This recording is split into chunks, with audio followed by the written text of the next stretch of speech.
Most of us think money is just about numbers, how much you earn, save, or invest. But deep down, money is really about emotions. It's about envy, fear, and happiness, and figuring out what enough actually means. That's why I'm so excited for today's guest, Morgan Housel. He's the best-selling author of The Psychology of Money and The Art of Spending Money, and his writing has changed the way that millions of people think about wealth and life. In this conversation, Morgan shows us that money isn't just a financial tool. It's a mirror that reflects who we are, what we value, and the choices that shape our future. And by the end of this episode, you'll see money differently. And maybe you'll see yourself differently too. So let's get started. Tell me about this, the interview spree, because I know you're probably on an interview spree. Like, how has this one differed from any other ones? Anything interesting about it? Well, I feel like I've been on an interview spree for 5 years. I don't think I've really stopped that much. And I enjoy doing it. You know, I'm not an introvert, but I'm very comfortable being alone at home. I work at home by myself, have for pretty much my entire career. And I spend my day thinking about my work and writing and the things that I'm working on. And so I'm alone most of the day. I have a wife and kids here and whatnot. That's all great. But for work, I'm alone 99.9% of the time. And because of that, I'm very comfortable with that. But I also enjoy doing things like this and getting to chat, because the vast majority of the day, I'm inside my own head all day. Yeah. So I actually love doing things like this. And that's why I probably haven't stopped in the last 5 years. Amazing. And I feel like this is something when I just in this brief moment talking to you, but also reading your books, it sounds like this is really deeply meaningful for you. And when I look at you, I see you as somebody who has found his calling and just has absolutely maximized it. Thanks. That's great to hear, because I think what has always been true about this is that I'm not writing as an expert lecturing you.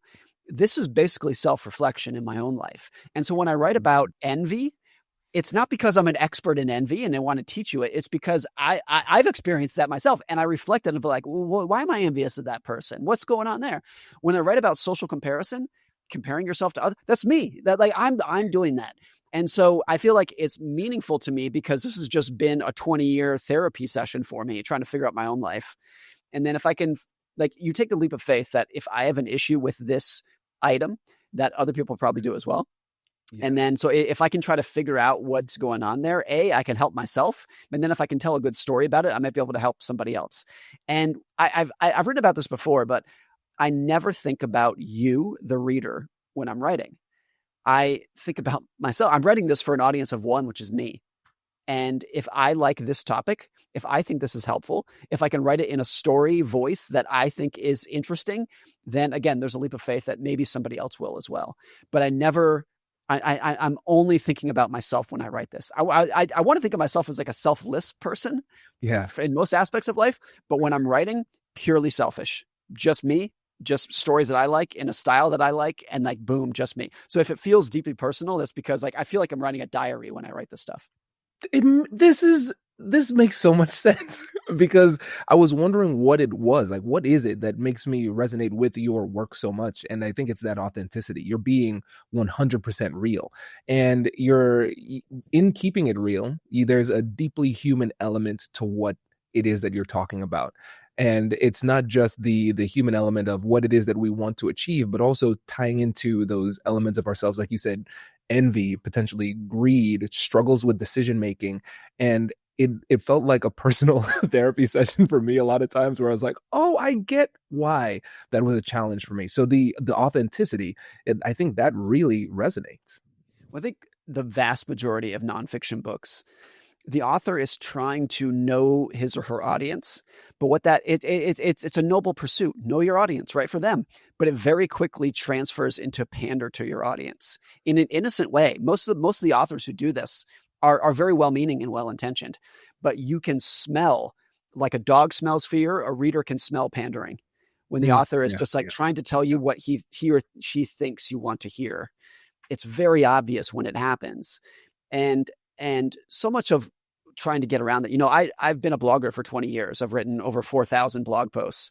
And when you write that much online, what's hard and good about writing online is that people will tell you in no uncertain terms instantly whether they think what you wrote is shit or amazing. Yeah. And they'll tell you, in no uncertain terms, no nuance to it. And so when you write that much, you learn very quickly what works and what doesn't. And what does not work is pandering. It just does not work. Now, it might work to get you page views. It might work to get you retweets. But if you actually want to gain trust and you actually want people to enjoy what you're saying and to come back and to build a long-term audience, you cannot do it. You have to be authentic in what you're doing. Otherwise, they will smell it like a shark smells blood in the water.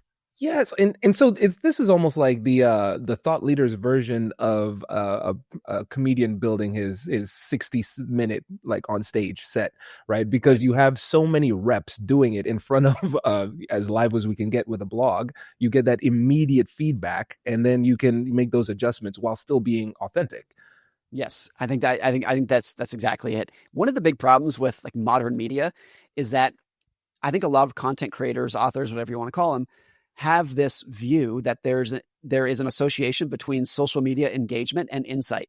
And they'll be like, look, I posted this thread and it went viral. It got 20,000 retweets. A million people liked it, whatever the stat. And they're like, so therefore it must be great. And sometimes that's true. But a lot of times it's like, no, you just tickled the algorithm in the right way. You just made the algorithm happy. And so it got force fed into a lot of people's feeds. But people, I've seen several people do this where it's like they were viral sensations on social media and then they write a book. Now in a book, you're asking somebody to pay $25 for your insights. And this is not tickling the algorithm anymore. This is really like, is it good or is it bad? And books live and die by recommendations. The only thing that sells books is when somebody buys a book, reads it and says, this is great. I have to go text my friend and tell them to buy this as well. And if your book's not good, they're not going to recommend it. And so you see the difference between what works on social media and what people actually like and the vast gulf that can exist between those things. This is incredibly helpful. It's funny because when I think about my challenges with social media, I think it's been the distinction between me wanting to give deep, meaningful insight and then what the algorithm wants, which is just engagement regardless of quality. It's a tough game to play. And I feel as though the blogging, and for me, podcasting too, it allows us to get deeper into the content and also get closer to our audience in a more meaningful way. Yeah. So much of what I write about, what my career background is in investing.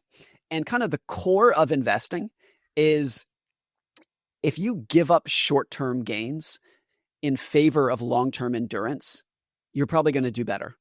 So if you stop chasing whatever crypto coin is hot right now, whatever penny stock is hot right now, don't chase that. And even if those people outperform you this year, even if they outperform you by a lot this year, if you favor like, no, I just want good returns for a very long period of time, those are the people who do best. If you could be average for an above average period of time, that's who does best. And I think that analogy transfers very well to content as well. There are so many people in podcasts and social media, whatever it might be, who are going to be more viral than you are today because they are pandering to the algorithm, because they're saying things that are crazy, because they're scaring people, whatever it might be. And if you as a content creator can say, no, I'm not going to do that, and therefore I'm not going to be as viral as this other person, but over the next 10 years, that other person is going to get washed out. People are going to tire of them. The algorithm is going to change, whatever it might be. I'm going to have my audience going for 10 years. And just like in investing, the people who can just keep it going for the longest period of time are the ones who do it the best. And so I think that analogy between investing and content like fits very well. I mean, and you could draw that analogy to so many other things in life, health and whatnot. I think the person who eats a good diet and exercises moderately and does that for 30 years is going to way outperform in health the person who like tracks every macro down to the millionth of a molecule every year, but like can't keep that going for more than a year because they tire and burn out of it. If you can just be good for a long period of time, you're going to end up doing great. This is remarkable because it's I think about this saying, the sign of a brilliant insight is that it seems obvious in hindsight. And I think a lot of times people they're going to listen to this and they're going to say, of course, yes. But then what is it that makes it so hard for people to actually adopt this mentality in their lives? I think it's there are so many instances in life where what's going to get you ahead is endurance and longevity. patience, those kind of things. But if life is a competition, and I think it is in so many aspects, a competition for friends, for spouses, for attention, for money, a competition for these things, then there's always going to be someone out there who is getting it faster than you are. Yeah. And this is just like the classic FOMO, just like you wake up every morning and you know it's a competition. You know you're competing with these other people and they're getting it faster than you are. And some people are better at others at saying, that's okay. That's okay. I understand the game that I'm playing and they're playing a different game and like it's all good. But a lot of people just can't stand that. They cannot stand watching other people get richer faster than they are. And I think that's always been true. That's been true for tens of thousands of years. Social media makes it 100 times more powerful than it used to be, because now you are really seeing you're not just seeing how rich and happy and successful other people are. You're seeing the fake faux version of it. And when you open up on Instagram, like everybody is richer, happier, prettier than you are. But if you know those people in real life, you probably were like, no, they're not. That person who looks so happy on Instagram has a terrible marriage and they cry themselves to sleep at night and their kids don't talk to them anymore. Like we all know people like that. And so, but if you're seeing that, particularly as a young person who hasn't like wrapped their head around the game that's being played on social media, it just dumps gasoline on this FOMO fire, where it's like every time you open up your phone, which is 700,000 times per day, you have this jolt of FOMO of like, everyone is doing better than I am, and I have to go get it right now, right at this instance. And so that's always been the case. But the inability to think about the next 10 years, because the next 10 seconds is right in front of you, is stronger than it's ever been. My wife and I were talking to a family friend last night, and we're talking about how, look, I and my wife and most people, I'm a senior millennial, grew up in front of the TV. The TV was on 12 hours a day, never turned off. And now, and that's how we grew up in the 90s. And now kids today are in front of the, phones or iPads all day. And there's a lot of angst and anxiety behind that. And I always say, like, look, I was in front of a screen all day too. It was a giant TV in my living room, but I watched a screen. The difference now is that a lot of what they watch on YouTube or social media is literally just scrolling, flipping through, 3-second attention span. And I've noticed for my kids that if we sit down to watch a movie, like a 2-hour movie, after 7 minutes, they're like, wait, this thing's still on? It's still going? I've been watching for 7 minutes. It's still playing. Like, well, why is it still going? The idea of a long-term attention span is so foreign relative to what it was even one generation ago. It's remarkable. And because I have two little ones too. I have a 9-year-old and a 4-year-old too. And I'm trying to get the 4-year-old to be more patient. And maybe this is a Herculean task or, Sisyphean, in some kind of way. But it's like, well, just just hold on just for 1 minute. And 2 seconds later, he's like, it's taking too long. And Right. One of the things that's been important for me when it comes to parenting is giving my kids a dose of boredom. Just giving them the ability to be bored and let their minds wander and be able to just wait, the delayed gratification. And I think about just decision making. This is something that you covered a lot in your books too, the ability to delay gratification to a certain extent. When you think about your life, when you think about yourself as a father, how do you try to impart that wisdom in a meaningful way? I think you can lead by example by doing it, but also recognize as a parent that this is well outside my field of expertise, but my understanding about it is that there are so many personality traits in your child that are basically forged at conception. And there's not much that you can do about it as a parent to guide them once they're out of the womb. And that's very hard to hear as a parent, because we want to think like, I'm your shepherd. I'm going to like mold you into being a good person. And like, yeah, you're probably not. The kid is who they are. And that's the end of it. So I think you can lead by example as a parent and show them patience by example, show them budgeting by example, show them kindness and respect by example, but also understand that they're who they are and they're going to do it their own way. Either that's who they're going to be forever, or like myself and probably you and everybody, you'll learn about the hard way when you're a young adult.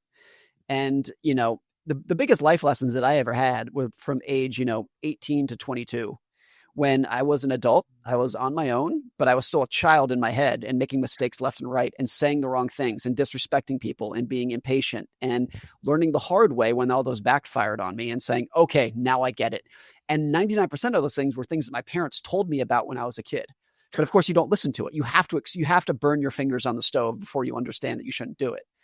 And so I think that's a lot of parenting too, is understanding like, I can tell you this, but you're not going to get it until you actually feel the downside for yourself. Yes, that's the hardest part, man, because you want to protect them from that, but then you become that helicopter parent that protects them from the lessons they need to become who they are going to be. I still have, I'm in my early 40s, but still to this day, I have these remembrances of like, God, remember when I was 19 and I said that thing, and everyone laughed at me because it was so stupid. Like, oh, it hurts so bad, but the fact that it hurts so bad is, and I still remember it 20 years later, is why I've never done it ever again. You have to experience that.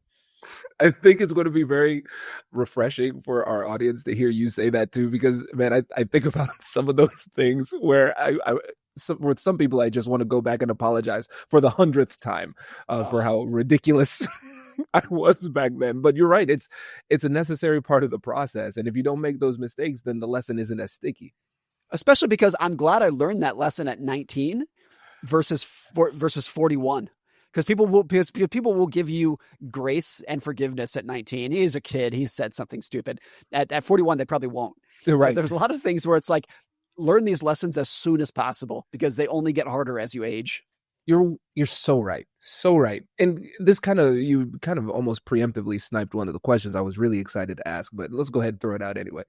Because I wanted to know how you would think your life would have changed if you could miraculously have downloaded the information that's in all of your books at age 18 or 19.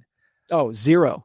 It's so easy for me to answer that question, because everything that's in there I learned firsthand. And back to, you have to burn your fingers on the stove to understand it. I learned all that firsthand. And so, I graduated college in 2008. And so that was the financial crisis. The world was falling to pieces and nobody was hiring, and the stock market fell 50%. And that sucked at the time. It was awful to experience that. But the vast majority of what I believe today came from that experience. And it was the experience, not the reading. It was waking up at 2 a.m. being like, I might not have a job next week, and I just signed this lease on this apartment. Like, how's that going to play out? You have to experience that to understand it.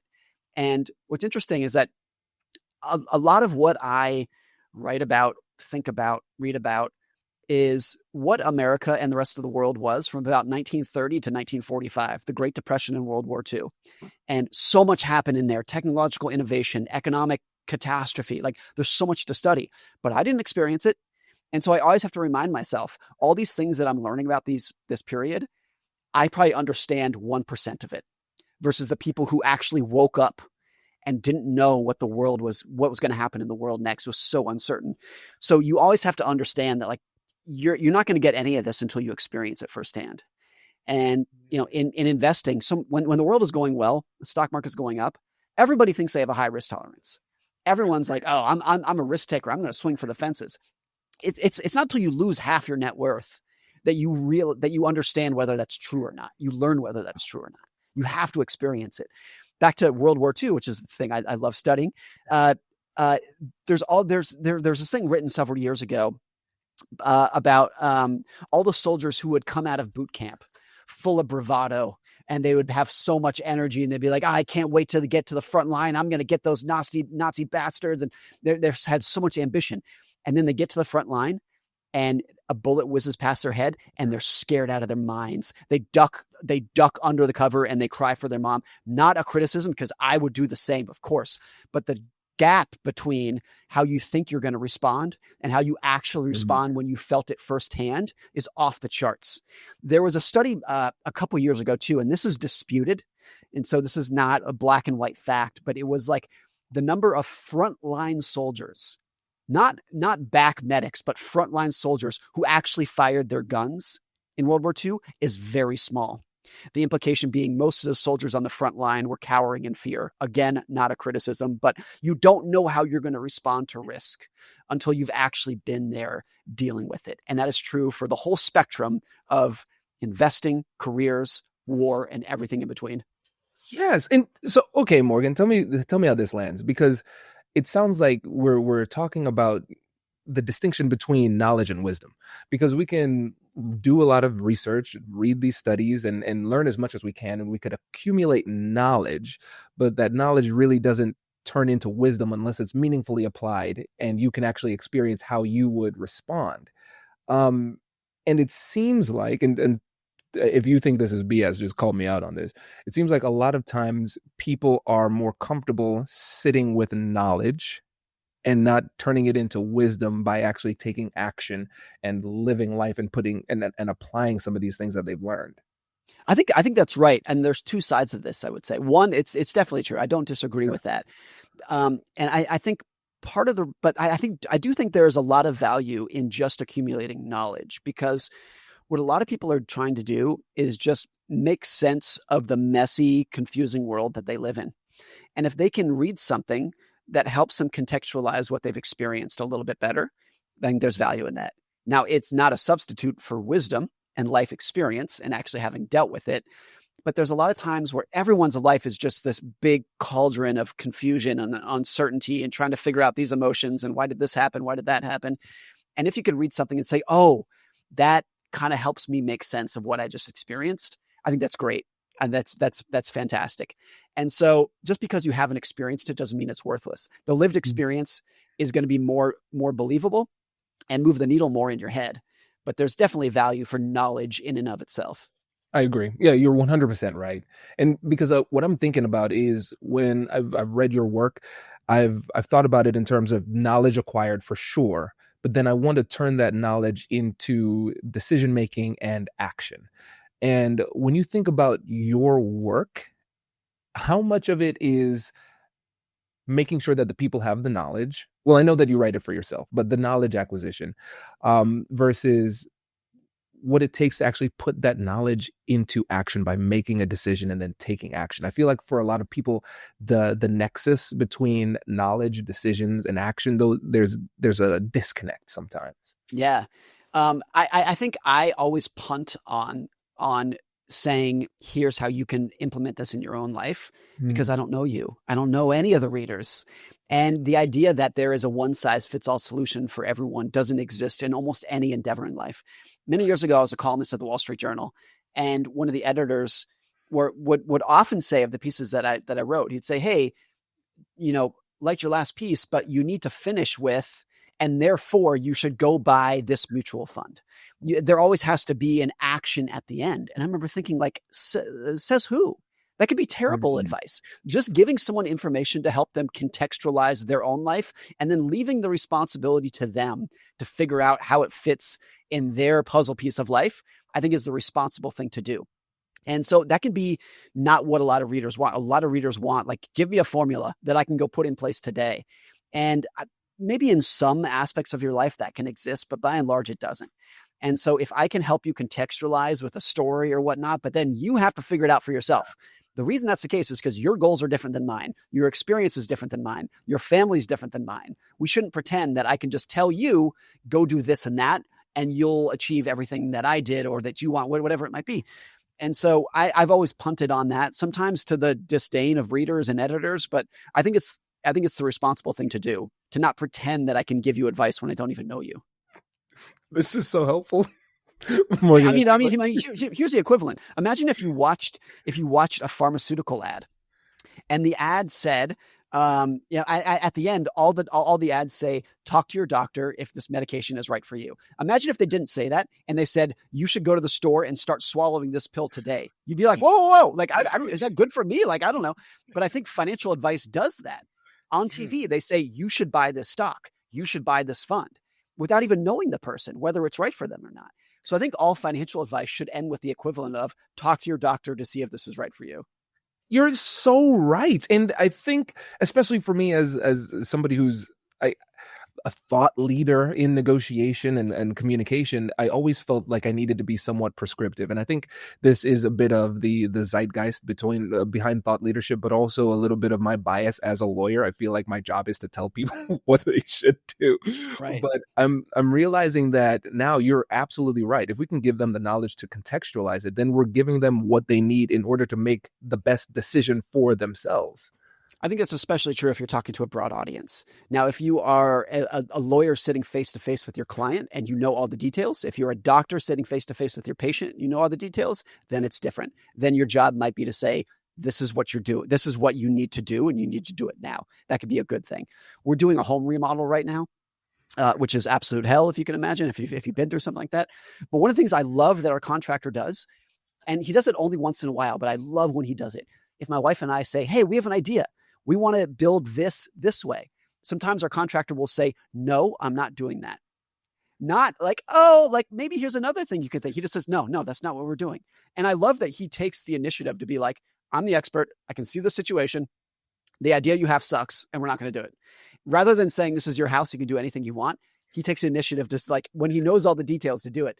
But that's like a very individual case because he knows all the details. The broader you get, the more you have to say, I don't know you, figure it out for yourself.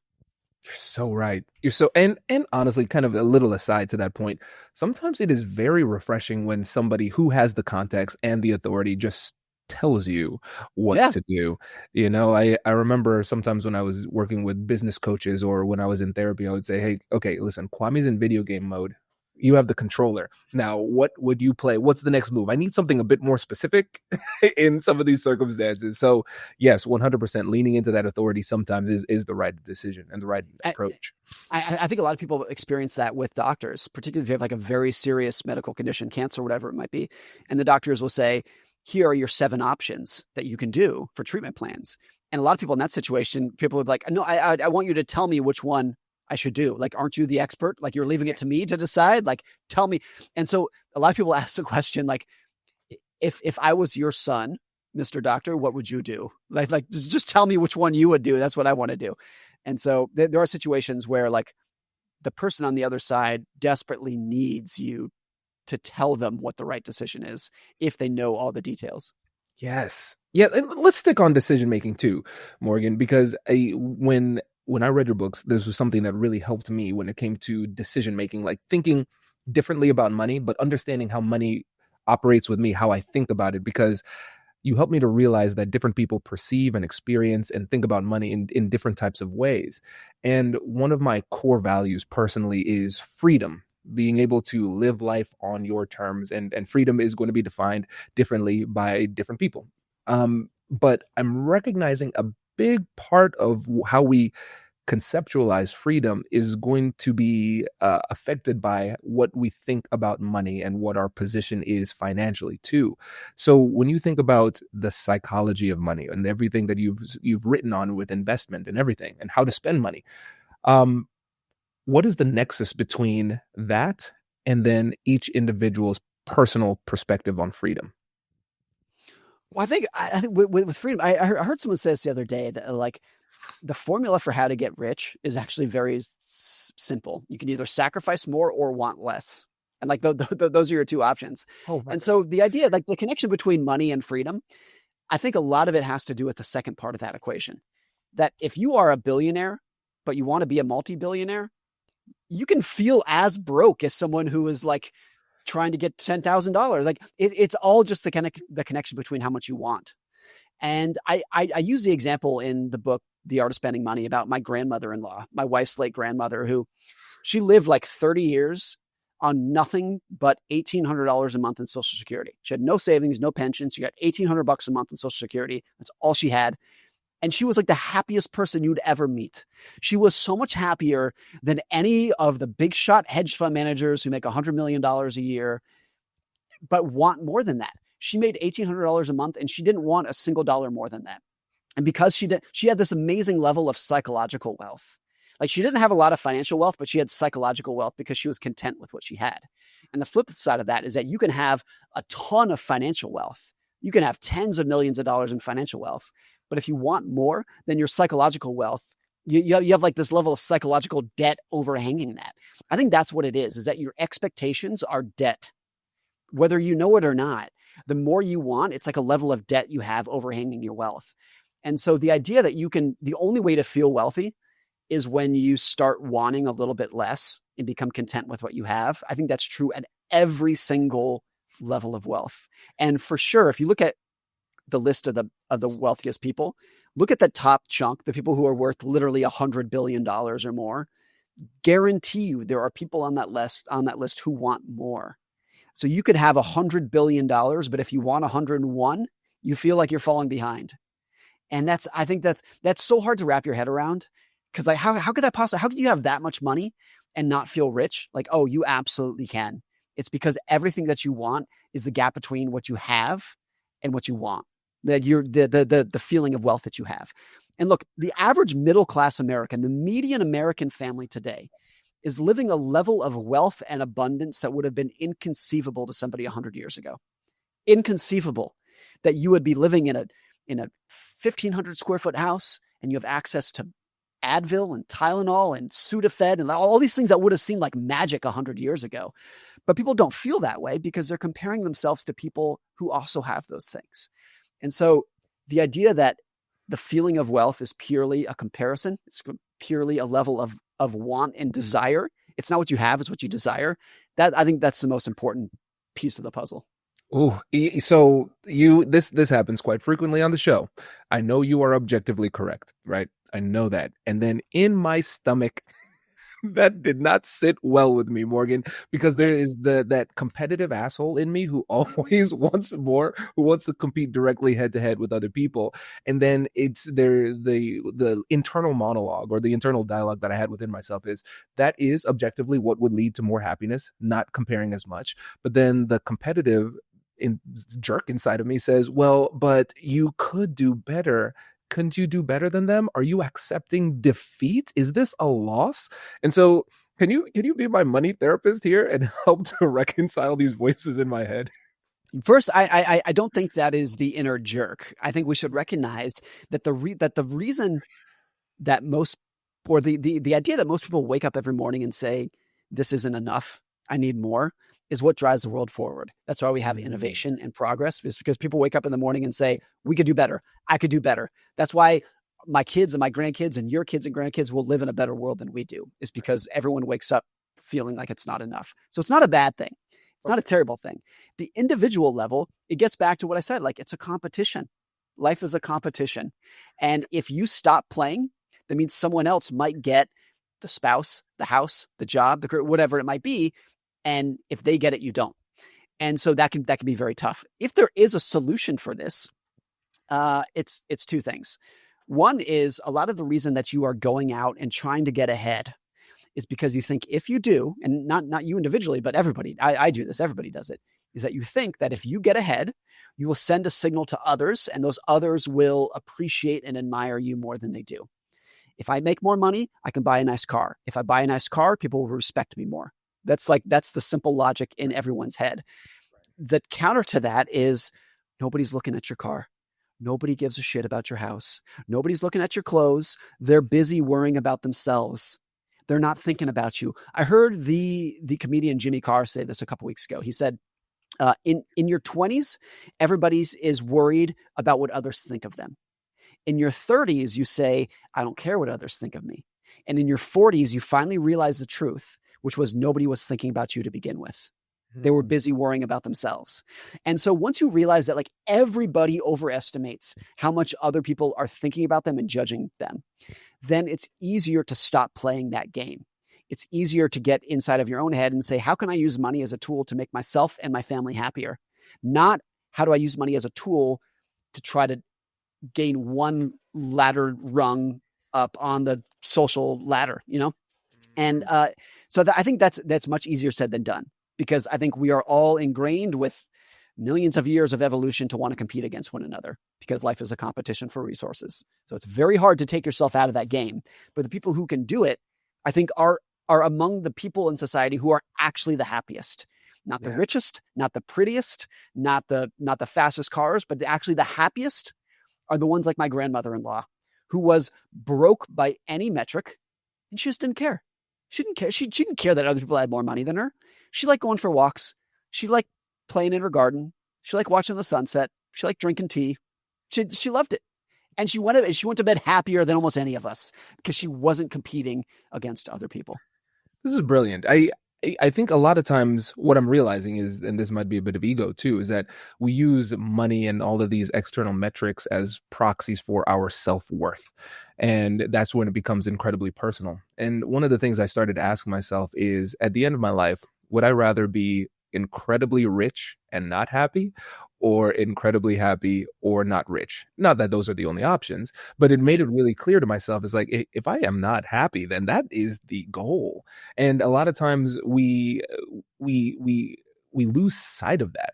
And kind of going back to what we were talking about at the beginning, when you talked about the fact that most of your time is spent alone, and it's the difference between like loneliness and solitude. I think there's a lot of value in solitude. And I think we have to get to that point where we're willing to quiet the noise and really commune with ourselves and understand who we are and what we want, and allow ourselves to live life on our terms and achieve happiness in the way that works for us, and acknowledge and accept that happiness might look different for us than it will for other people.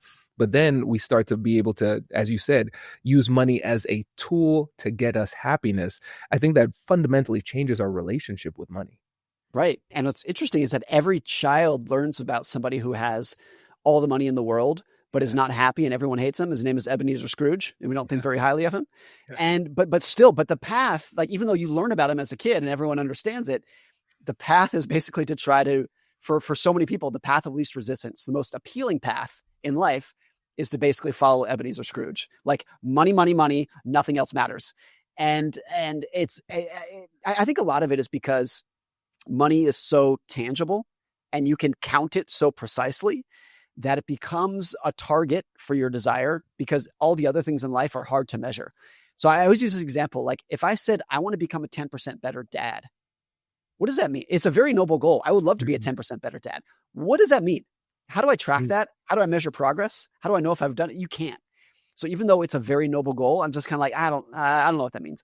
But if I said, I want to increase my net worth by 10%, I can tell you down to the penny what that means. Down to the penny. Exactly. So because it's so easy to measure, people are going to spend a lot of their time chasing that because it's so precise. Even if 10% happier, 10% calmer, 10% better health, 10% better friend, spouse, parent is a way better goal. It's so nebulous that it just kind of, it's out of sight, out of mind. You're right. This is really powerful. Do you have a practice of trying to quantify those happiness metrics for yourself? You can't. Like, how do you quantify being like, if I said on a scale of 1 to 100, where do I or you sit as a father? Like, you can't. And even if someone came up with a formula and said you're an 83, I'd be like, you just made that up. And it changes by the day. It changes, yesterday I was an okay dad. Today I'll be a better dad. Like, it changes by the day. But net worth, I can compare mine to yours down to the penny, and it's apples to apples. Yeah. And so people spend so much focus on net worth, income, salary, just because it's so tangible. It's a score. And because of that, there is this connection between net worth and self-worth among ourselves and others, even if that's crazy. And we shouldn't do that, because it's the ultimate scorecard of being able to measure it. We do it. And if you ask someone, like, what would you rather be? Would you rather have a 10% higher net worth than me, or be a 10% better dad than me? Oh, like, I think you would, of course you would. Of course, if you're trying to compare yourself against, like, between you and I, who's a better person? This is a dumb game. We're not playing this, but right. But which would you rather be? A better spouse and dad, or a higher net worth? It's so obvious which one you would pick. You're so right. But what do people actually chase, and what do people actually value? The money.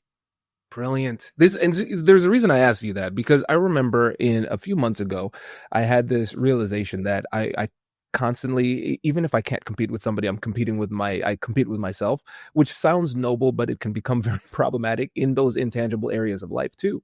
And so I told Whitney, I was saying, Whitney's my wife, I was saying, I'm struggling because I've been asking you, and this is, I have many flaws. I want to be clear about that. When there's a problem, Whitney would tell me. But there's some times where I'm like, okay, things have been going well. You haven't complained about anything in a while. So I'm saying, what can I do to be a better husband? What could I do to be a better father? And she would say, at this moment, I can't think of anything. And my brain malfunctioned. I was like, no. There has to be something. I cannot just be acceptable. There has to be something more, So that's something that I'm struggling with too, when it comes to those areas of life that are truly more meaningful, like those relationships, getting to a place where you can accept enough. That's always been a challenge. And to that point, because I've asked my wife and my kids that same question: how can I be a better husband, better dad? And they say some version of what Whitney told you. Yeah. And I think the truth for a lot of this is, if my wife asked me that, or if my kids asked me that, how can I be a better wife, or how can I be a better son or daughter?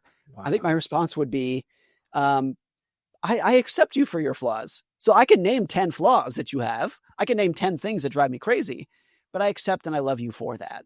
And therefore, like, would it be better as a wife and as a son and a daughter if you did this list of things differently? Yeah, that would be better. But I accept you for those flaws, and I hope you accept me for my flaws. Now, people can use that as an excuse for some very poor behavior, so you can't take that too far. But I think that's a lot of it. But that gets to the sense of enough. And so, would my son be better if he had this list of characteristics that he was better at? Like, maybe, but what he has is enough. I love him for who he is. And I think so much judging in society, a lot of divorces, a lot of breakups, a lot of bad relationships, a lot of bad careers, or people just have way too high expectations for other people. And they can't accept others for the downsides that they have. One of the first sentence in Daniel Kahneman's book, Thinking Fast and Slow, which is like one of the best psychology books ever written, is the premise of this book is it is easier to spot other people's flaws than your own.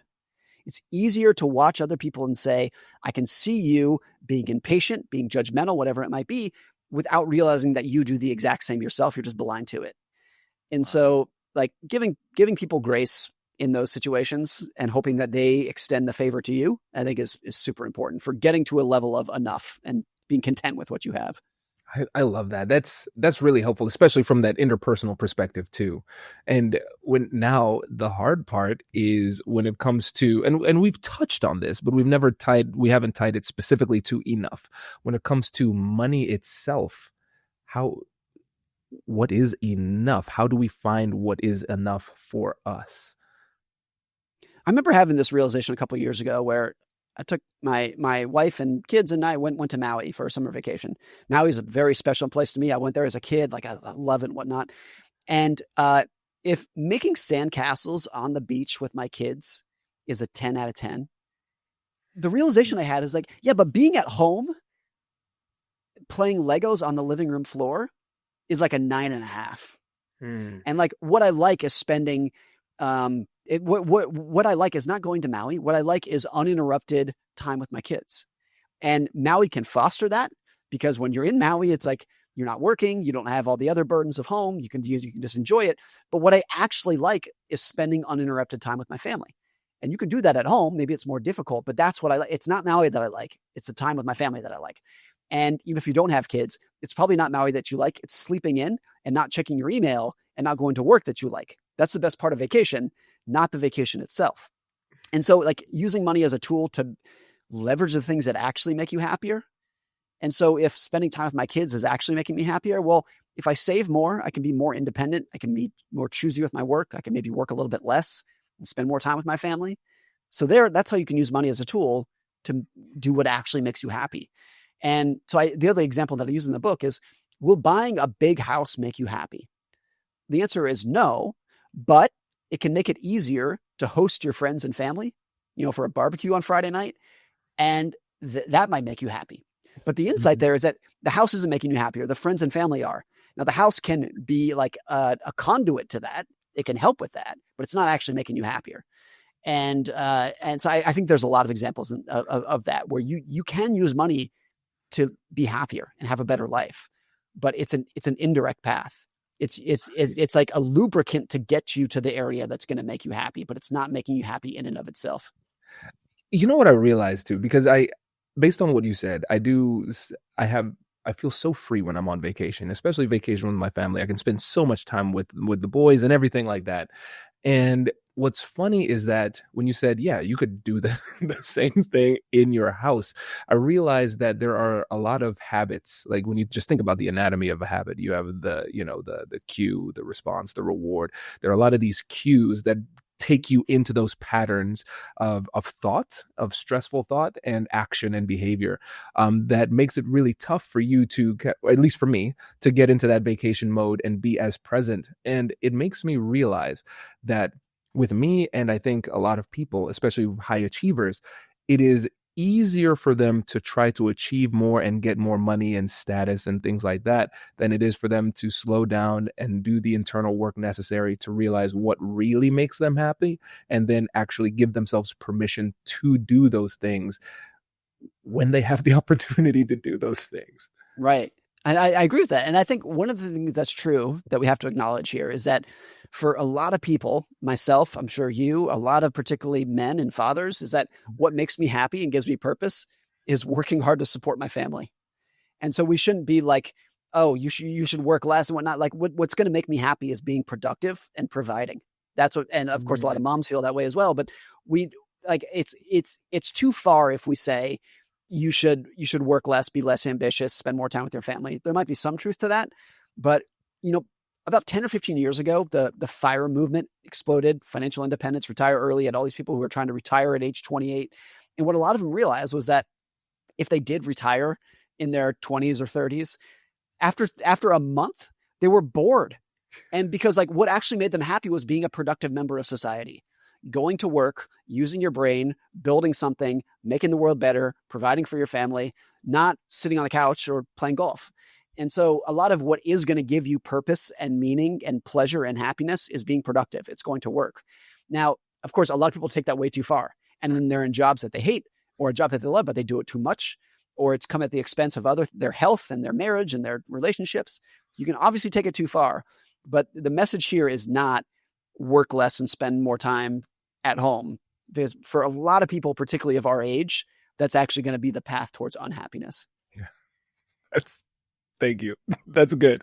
Because I told Whitney, like, one of the biggest challenges is my ambition, learning how to turn that off. And before we had the boys, it was easy, because Whitney's a doctor too, so she's very busy. So it's easy for me to just like work. I enjoyed it, but now it's hard to take that balance, because I do enjoy spending time with my boys, but then there's that voice in my head, it's like being productive, which again puts me in that position where I need to have that quiet time with myself to figure out what the appropriate balance is and recognize that there is no clear right answer. It's like I wish it was like school, taking a test, like, oh, got the grade, I'm good, I can be done and never think about this again. It's like a constant balancing act. Constant. And I think a lot of this, you only know if you've done a good job in hindsight. And I think it's very common for people to look back and say, no, actually, I did work a little bit too hard. I should have spent more time with my family. There's a thing I think about a lot, which is there's a book written by a gerontologist named Carl Pillimer. And he studied 1,000 elderly Americans, a lot of whom were 90, 100 years old. And he's just asking them for life advice. And there's a spot in his book where he says, of the 1,000 people that he interviewed, the 1,000 elderly Americans, not a single one of them looked back at their life and said, I wish I made more money. But virtually every single one of them looked back and said, I wish I spent more time with my family. I wish I was nicer to my friends. I wish I was more understanding of other people. And so what are you and I going to regret when we're 95 years old? Like, statistically, we will not regret not making enough money. Even if we were poor for our life, we're probably not going to regret that. We will regret not spending more time with our kids. That's statistically almost certain. And so even if that's not a counter to what I just said of like, I want to be productive, I want to work, I want to provide. But we have to understand, like, if the definition of risk is what you're going to regret on your deathbed, and I think that's a pretty good definition of risk, then you know what the odds are of what you're going to regret. It's not working. It's spending more time with your kids while they're available to you. Unbelievable. Morgan, I could talk to you forever about this. I appreciate this. I want to make sure that I give Simone an opportunity to pop in and not like steal all his shine.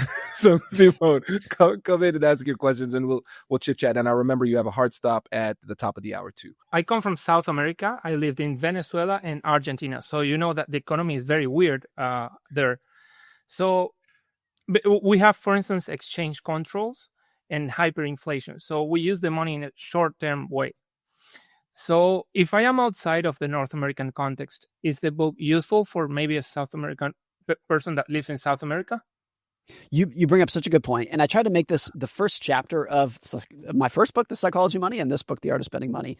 The first chapter of both books have a very similar message, which is everybody's different. Everyone is a product of their past and their own experiences and their own country, their own generation, and therefore there is no universal advice. And what I tried to do in both books as well, we talked about this earlier, was I'm not giving you advice and saying, here's what you should do with your money. I'm trying to help you understand the psychology of it. So the psychology of somebody in Venezuela experiencing hyperinflation versus somebody in California who's maybe prosperous, the psychology of risk and uncertainty and regret and fear and doubt is very similar between those two people. Those are human emotions that have been ingrained over, millennia of learning how the world works. And even if the situation is different, even if the cast of characters is different, it's the same movie, it's the same plot. And so, yes, there are at the individual levels, there can be very different levels of good advice for how you invest your money, how you're protecting your money, maybe even how you're spending your money. That's different for everybody. It's different for people within the United States, and it's very different for people within different countries. But the psychology of risk and regret and uncertainty, I think, is the exact same among us. And so I see this a lot in investing, where the United States is a very established investing culture. More than half of Americans own stocks. If you go to Germany or South Africa or the UK or South Korea, they don't. It's just not part of the culture like it is in the United States. So the situation is very different, but how people think about the psychology of money and greed and uncertainty is the same. We're all the same people, even if we've had different cultures and different upbringings. So I think there is a lot in the book, even if it's written through the lens of a white American male, which is me. I think there's a lot of universal advice in there, regardless of who you are, where you're from, and what you're experiencing. Thank you. Amazing. Morgan, this has been fantastic. And before you go, I want to give you an opportunity to let listeners know about your books, plural, and how they can get in touch or any exciting new projects you're working on. Yeah, so my book comes out October 7th. It's called The Art of Spending Money. It's very much a follow-up to my first book, which is The Psychology of Money. Both of them are just an understanding of not what you should do with your money, but what happens in your head when you're making decisions with money. And what I think is interesting about The Art of Spending Money is that there are tens of thousands of books written about how to get rich, how to make money. There was virtually none written about what to do with it once you have it, how to spend it. Wow. I think the reason is because everybody intuitively assumes that the art of spending money is just spend more and that's better. And after 20 years of watching people, rich, poor, everybody in between, spending money, I realized it's not that simple, that we're actually not very good at using money once we have it as a tool to live a better life. And there's this inherent assumption of just, I'm going to spend more, bigger, flashier, more expensive, and that's better. Sometimes that's true. It's very often not. And so the psychology of what you want, what you have, what you aspire to, who you envy is what I dig into in this book. Oh, so good. Morgan, thank you so much for taking the time. Really appreciate it. It's been fun.